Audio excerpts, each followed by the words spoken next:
Hi guys. So guys, इस video में हम दो टॉपिक को कवर करेंगे जो कि हम लोग पिछली वीडियो में इस लेसन को कवर कर रहे थे और आज ये इस लेसन का हमारा लास्ट वीडियो रहेगा। सो हम पहले देख लेते हैं कि हम लोग इस वीडियो में क्या क्या पढ़ेंगे गाइस। तो हम फर्स्ट देखते हैं कि जो हमारा टू टॉपिक है इस लेसन में कि निर्गुण जो संत काव्य थे उन पे जो अलग अलग जो दर्शनों थे उनके क्या प्रभाव थे, इसको हम लोग आज इस वीडियो में कवर करेंगे। और नेक्स्ट जो हमारा है वो है हमारा निर्गुण संत काव्य की जो अभिव्यंजना पक्ष था उसके बारे में बस हम लोग पढ़ेंगे इस लेसन में। उसके बाद हमारा ये लेसन कंप्लीट हो जाएगा। सो हम स्टार्ट करते हैं गाइस।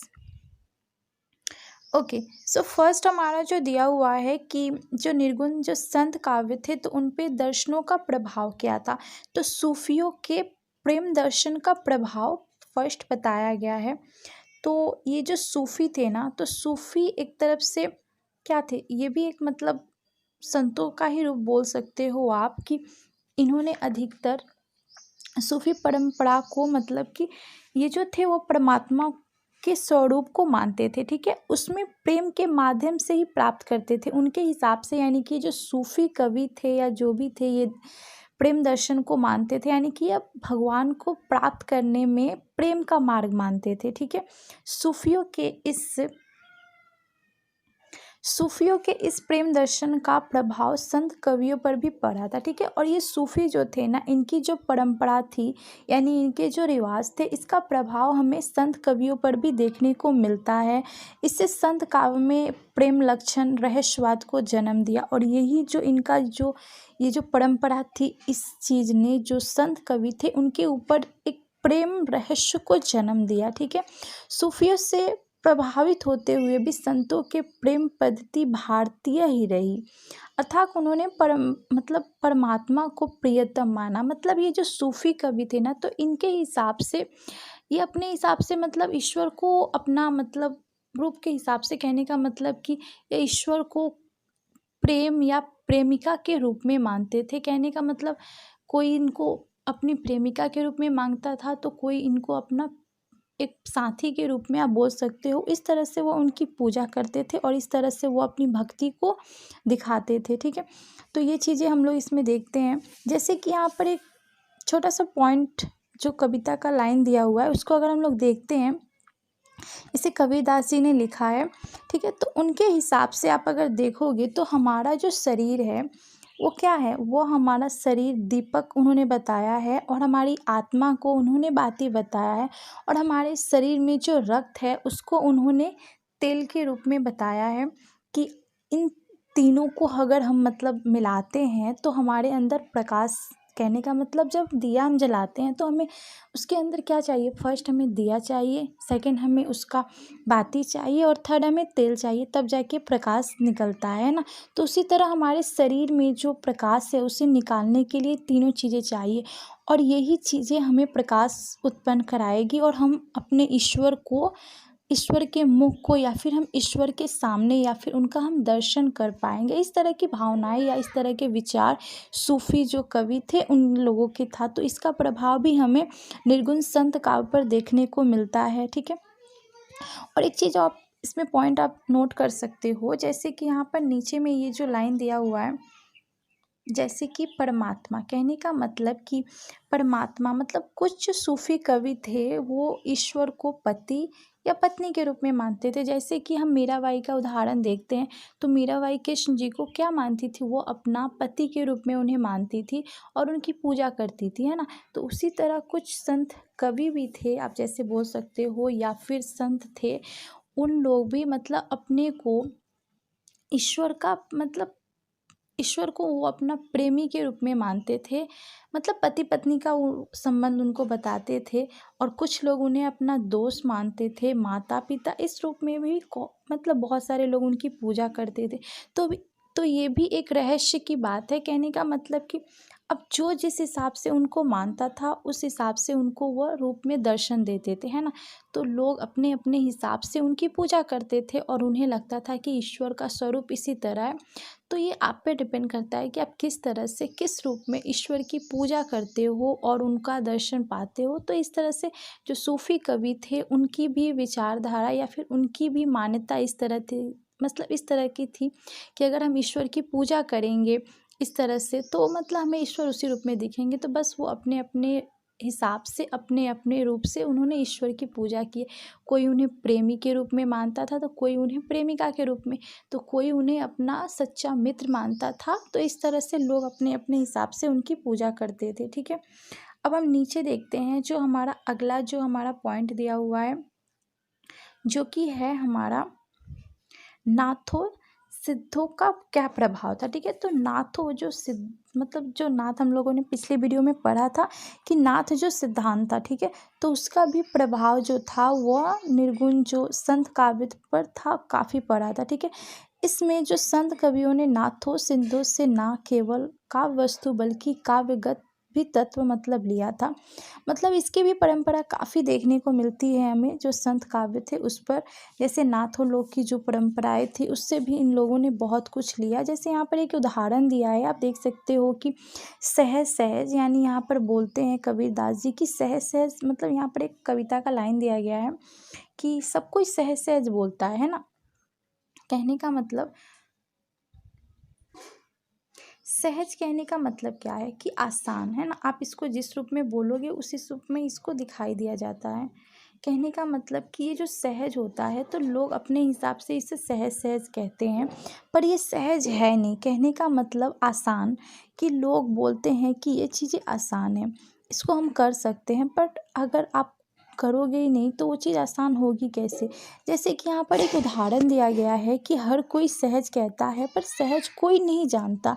जिस व्यक्ति ने समस्त विषय वासना का त्याग कर दिया वही सहज है। कहने का मतलब कि हर लोग सहज बोलते हैं पर सहज करता कोई भी नहीं है।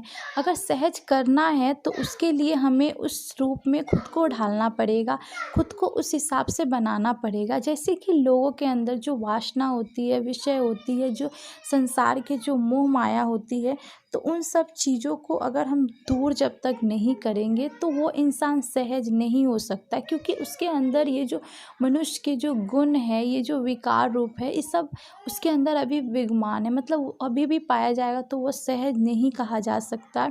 तो उसे सहज बनने के लिए ये सब सारी चीज़ों को त्यागना पड़ेगा। उसके अंदर जो आत्मा है उसकी शुद्धि करनी पड़ेगी, है ना, तब जाके वो सहज कहा जा सकता है। तो सहज का मतलब बहुत है, लोग अपने हिसाब से उसको बोल सकते हैं, बट सहज जो होता है मतलब आसान जो होता है वो आसान नहीं होता है। वो आप पे डिपेंड करता है कि आप उसको किस तरह से लेते हो, ठीक है। तो कबीरदास जी ने यहाँ पर वही कहा है। अब हम नीचे वाला देखते हैं जो कि हमारा इसका लास्ट पॉइंट है, जो कि हमारा है वैष्णव चिंतन परंपरा का प्रभाव, ठीक है। तो ये जो वैष्णव चिंतन परंपरा था तो उसका प्रभाव किस तरह से संत काव्य पे पड़ा था, निर्गुण जो संत काव्य था उस पे किस तरह से पड़ा था। तो देखो, ये जो मैं इसको शॉर्ट में अगर बोलूँ कि ये जो हमारा वैष्णव जो चिंतन परंपरा था, तो ये एक ऐसी परंपरा थी जिसकी उत्पत्ति जो है वो भगवत धर्म से हुई थी, ठीक है। भगवत धर्म, अगर हम लोग रामायण, अगर हम लोग महाभारत पढ़े होंगे तो उसमें इस धर्म के बारे में बताया गया है। तो इस धर्म या इस परंपरा के अनुसार इसके प्रवर्तक कृष्ण जी को बताया गया है, ठीक है। कृष्ण जी मतलब कृष्ण लीला में हम लोग देखते हैं कि जो कृष्ण जी थे वो वसुदेव के पुत्र थे, मतलब वसुदेव के वो पुत्र कहे जाते हैं कृष्ण जी को। तो उन्हीं के अनुसार मतलब तो इस धर्म के प्रवर्तक कृष्ण जी को माना जाता है, जो कि उन्हें विष्णु जी का अवतार माना जाता है, इसलिए इस धर्म के प्रवर्तक श्री कृष्ण जी को माना जाता है। तो ये जो वैष्णव धर्म था ना, तो इसमें हमें कुछ शब्दें भी मिलती हैं। जैसे आप देख सकते हो यहाँ पर कि ये जो बोला गया है कि जो राम गोपाल जो हमारा शब्द है, तो ये शब्द हमें कहाँ से मिला है, तो ये हमें वैष्णव धर्म से ही मिला है, ठीक है। और ये जो धर्म था ना, तो इसमें के जो लोग थे, यानी इसमें के जो मानने वाले जो संत काव्य मतलब जो संत कवि थे, तो वो साधक मतलब कि सहज जीवन यानी कि एक सिंपल लाइफ जीने में वो विश्वास रखते थे। तो इस तरह से ये जो वैष्णव धर्म था तो इसका भी प्रभाव हमें निर्गुण संत काव्य पे देखने को मिलता है। ओके, सो अब हम नीचे देखते हैं गाइस, जो कि है हमारा क्वेश्चंस दिए गए हैं, तो आप इसको देख लो और आप इसको आई थिंक कर सकते हो इजीली। ओके, अब हम लास्ट वाली जो हमारी टॉपिक है उसको हम कवर करेंगे, जो कि है हमारा निर्गुण संत जो काव्य था उसका हमारा अभिव्यंजना पक्ष क्या था उसके बारे में हम करेंगे। ठीक है, तो इसमें अगर हम पढ़ते हैं तो इसमें ज़्यादा कुछ नहीं है, जैसे कि इसमें कवियों के बारे में बोला गया है कि इस जो मतलब जो इस काल के जो कवि थे ना, तो वो जैसे आप देखोगे कबीरदास जी हो गए या अन्य जो भी कवि थे, अधिकतर जो कवि थे उन्हें अच्छे मतलब उनकी अच्छी जो शिक्षा थी वो अच्छे से नहीं मिली थी। वो जहाँ भी गए वहाँ से उन्होंने जो भी सीखा या वहाँ से जो भी उन्होंने इकट्ठा किया, अपनी जो भी नॉलेज होती है उसे उन्होंने इकट्ठा किया और इस हिसाब से उन्होंने समाज के सामने उसको दिखाया है। इसलिए हम देखते हैं कि ये जो हमारे कबीरदास जी हैं या और भी जो संत कवि जो हैं, उनकी भाषा जो होती थी यानी उनकी जो मतलब कविताएं होती थी उसकी भाषा क्या होती थी, वो बोल सकते हो आप सधुकरी भाषा होती थी। उनकी जो भाषा थी यानी कि कबीरदास की भाषा जो थी वो सधुकरी थी, यानी बहुत सारी भाषाओं को मिलाकर एक भाषा बनाई जाती है। अगर देखो अभी के टाइम में अगर हम इस भाषा को देखते हैं तो अगर हम सिंपल उसको पढ़ेंगे तो हमें वो समझ में नहीं आएगी। जब तक कि हम उसका सारांश या फिर उसके मतलब को नहीं पढ़े तब तक हमें वो चीज़ समझ में नहीं आएगी। तो वही चीज़ उनकी भाषाओं में हमें मिलती है, क्योंकि उस समय की वो जहाँ जाते थे वहाँ की वो भाषाओं को मिलाकर समाज के सामने एक प्रस्तुत कर देते थे अपनी रचनाओं को, कि उस लोगों को वो समझे, यानी सहज भाषा का वो यूज़ नहीं करते थे। अधिकतर पहले के अगर हम कवियों को देखते हैं तो वो इसी तरह की अपनी रचनाओं में इसी तरह भाषा का प्रयोग करते थे। सधुकरी आप बोल सकते हो। ठीक है, और हम यहाँ पर देखते हैं कि एक जो हमारे कवि है, पिछली हम लोग चैप्टर जो कवर कर रहे थे उसमें भी हम लोगों ने देखा होगा कि सुंदर दास जी थे, उनको बहुत अच्छी शिक्षा मिली थी। कहने का मतलब उनकी जो शिक्षा थी वो बहुत ही अच्छे से मिली थी, इसलिए उनकी जो शिक्षा का प्रभाव है उनकी रचनाओं में भी हमको देखने को मिलता है। ठीक है, तो उनकी जो भाषा थी वो उनकी भाषा वज्र भाषा थी, आप बोल सकते हो। ठीक है, तो संत कवियों ने जहाँ जनता से संबोधित किया वहाँ भाषा सहज है, लेकिन उन्होंने साधात्मक अनुभव को व्यक्त किया है। ठीक है, उनकी भाषा में साधना के प्रतीकात्मक शब्दों का बहुलांक इस्तेमाल हुआ है, यानी कि अलग अलग भाषाओं का यूज किया गया है और बहुत सारी जो उनके धर्म जो थे उनका भी प्रभाव उन पे हमको देखने को मिलते हैं। अगर हम लोग कबीरदास जी की भाषा को देखते हैं तो उनकी भाषा जो थी उलटवासी कहने का मतलब होता है कि कोई भी शब्द को मतलब डायरेक्टली ना बोलकर उसे इनडायरेक्टली बोलते हैं। कहने का मतलब कोई शब्द होता है, जैसे कि कोई हम लोग कुछ बोलते हैं तो कोई उसे सीधा से बोलता है तो कोई उसे घुमा फिरा कर बोलता है। तो कबीरदास जी की भाषा भी इसी प्रकार की थी, उलटवासी, यानी कि घुमा फिरा कर उनकी भाषा यानी उनकी भाषाओं को पंक्तियों में दिखाया जाता है। उनका अर्थ जो होता है वो बहुत बड़ा होता है, पर वो इस तरह से लिखते हैं कि उसको समझने में हमें बहुत समय लगता है। तो इस तरह से हम देखते हैं कि जो भी कवि थे उस समय के, तो अधिकतर जो कवि थे वो ज़्यादा पढ़े लिखे नहीं थे, उन्हें ज़्यादा ज्ञान नहीं था, लेकिन फिर भी उन्होंने अपने अनुभव से या फिर वो जहाँ भी जाते थे वहाँ की जो परिस्थितियाँ होती थी उससे वो कुछ ना कुछ सीखते थे और अपनी रचनाओं में उसे देखने का प्रयास करते थे। लोगों के अंदर एक भाव को जगाते थे, लोगों के अंदर एक बदलाव लाने का कोशिश करते थे। इस तरह से उनकी रचनाओं को प्रस्तुत करते थे वो लोगों के सामने। ओके गाइस, तो इस वीडियो में हम इतना करते हैं। नेक्स्ट वीडियो में हम इसकी बाद वाली पार्ट करेंगे। Okay, so thanks for watching this video guys. Bye.